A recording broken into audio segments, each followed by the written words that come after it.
Under oath, Fox News chairman Rupert Murdoch admits that Fox News endorsed Donald Trump's 2020 election lies. Intrigued? Then click that like and subscribe and enjoy the video.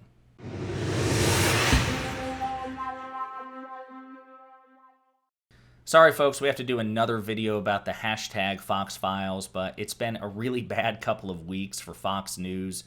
Its chairman, Rupert Murdoch, major on-air figures like Tucker Carlson, Sean Hannity, and Laura Ingraham, and will hopefully spell the end of Fox News as we know it. So we got to talk about it because it makes me smile, and it should bring a smile to your face too. So what am I talking about? Well, I'm talking about some breaking news today because Rupert Murdoch, the aged, decrepit chairman of the Fox News Corporation, he admitted under oath in a deposition that his company did indeed endorse Donald Trump's 2020 election lies. So let's talk about it.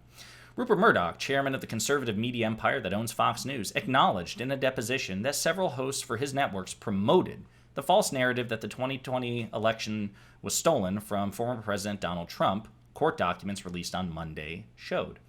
They endorsed, Mr. Murdoch said under oath in response to direct questions about the hosts Sean Hannity, Jeanine Pirro, Lou Dobbs, and Maria Bartiromo. A legal filing by Dominion Voting Systems said, "I would have liked for us to have been stronger in denouncing it in hindsight." Mr. Murdoch's remarks, which he made last month as part of a $1.6 billion defamation lawsuit against Fox by Dominion, added to the evidence that Dominion has accumulated in an attempt to prove its central allegation. The people running the country's most popular news network knew that Donald Trump's claims of voter fraud during the 2020 election were false, but broadcast them anyway. The new documents in a similar batch released this month revealed the top executives and on-air hosts reacted with incredulity, bordering on contempt, to the various fictitious allegations about Dominion, including that a secret algorithm in its machines allowed votes to be switched from one candidate to another, and that the company was founded in Venezuela to help that country's longtime leader, Hugo Chavez, fix elections.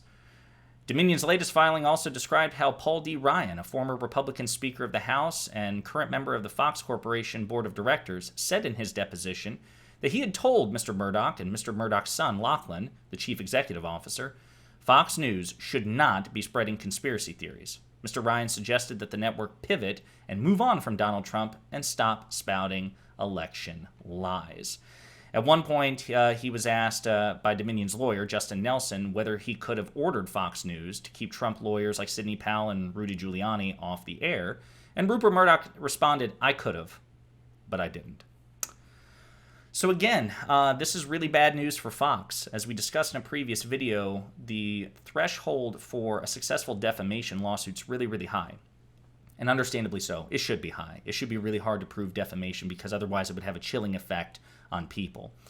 But again, according to a broad range of legal analyses, this case by Dominion against Fox News stands the best chance of winning out of any major defamation lawsuit in recent memory. Fox News is taking this incredibly seriously because it requires very little by way of conjecture, very little by way of supposition. You have the receipts. They brought the receipts, as Gen Z would like to say. You have major figures like Rupert Murdoch and others flat out saying, yeah, we knew this crap was false. We knew it was false.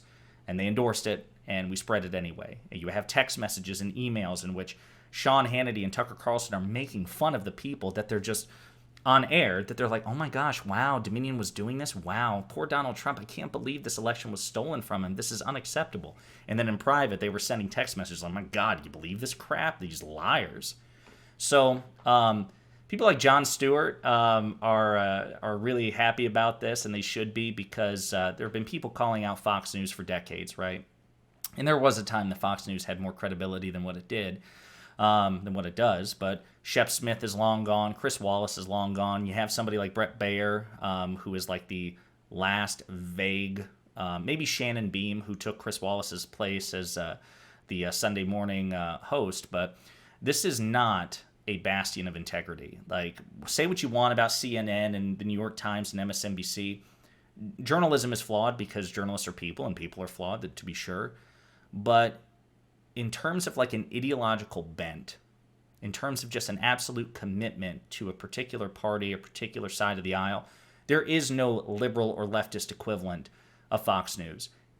CNN in the New York Times, they routinely throw and sensationalize Democratic failures under, like, they'll throw Democrats or President Biden under the bus. They'll sensationalize his failures. They'll give a spotlight to potential failures because their bias, as Jon Stewart once famously said to Chris Wallace in a face-to-face interview, the bias of the mainstream media is towards sensationalism. So they'll throw anybody under the bus, even if they personally identify as liberal, right? So the liberal hosts of CNN and the liberal writers of the New York Times will glorify the failures of Democrats if it generates more views and more clicks and higher readership, right?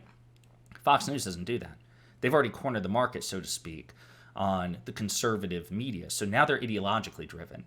And as a matter of fact, in some of the revelations from those court documents in the hashtag Fox Files, you have people like Rupert Murdoch telling the president of Fox News, so his underling, because he's the chairman of Fox Corp, or NewsCorp, the company that owns Fox News, telling them we need to do everything in our power to help Republicans win Georgia.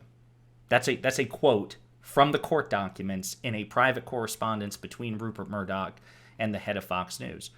You're not going to see that stuff from the New York Times or CNN because they probably want Democrats to win elections, but they're willing to write and do all kinds of videos about the end of democracy and the Democrats' failures because that's where their bias is. Again, lazy sensationalism. Fox News is its own unique beast, and hopefully this will, again, spell the end of Fox News as we know it. Man, wouldn't that be great? Wouldn't that be great? We have successful pending lawsuits, federal cases against Donald Trump for classified documents mishandling in January 6th. Wouldn't it be great if simultaneously Fox News were crushed by Dominion voting machines?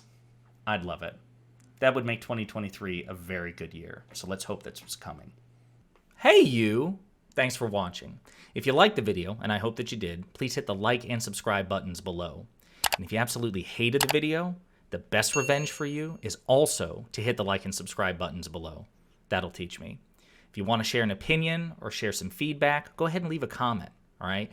2023 is a year of change, hence the aggressive rebrand and commitment to new content. Inspired by my friends Luke Beasley and STV Philly, my personal goal for this channel is to hit 40,000 subscribers by the end of the year.